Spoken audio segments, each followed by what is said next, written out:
Bonjour à tous, on commence cette revue de presse par les Anglais qui peuvent pousser un grand ouf de soulagement. Hier soir, les Three Lions ont battu la Slovaquie à la toute dernière seconde grâce à un but de Lallana et surtout, selon les tabloïds, grâce à la chance du nouveau sélectionneur Sam Allardyce.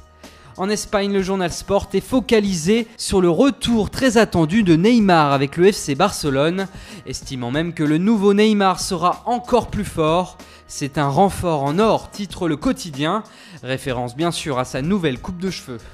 Autre star du Barça, Lionel Messi, lui aussi s'est teint les cheveux en blond pour démarrer cette nouvelle saison. Il a d'ailleurs expliqué pourquoi il avait fait ce choix. L'Argentin voulait repartir de zéro après ses déceptions en sélection et ses affaires judiciaires. Messi souhaite maintenant un nouveau départ. Et sur le terrain en tout cas, il faudra peut-être attendre. Selon la presse écossaise, Lionel Messi pourrait être forfait pour le premier match de Ligue des Champions du Barça face au Celtic Glasgow dans une semaine.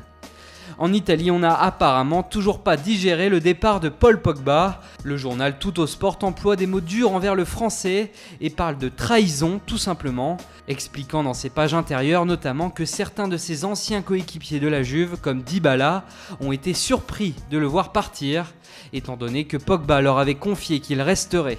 Et on termine par la Gazzetta dello Sport qui fait aujourd'hui un comparatif entre les deux gardiens de la squadra Azzurra.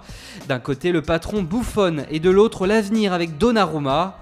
Le portier de Milan est d'ailleurs très courtisé, notamment par le Real Madrid, d'après les informations du quotidien italien. Voilà, c'est tout pour aujourd'hui. Bonne journée à tous sur Foot Mercato et rendez-vous dès demain matin pour une nouvelle revue de presse.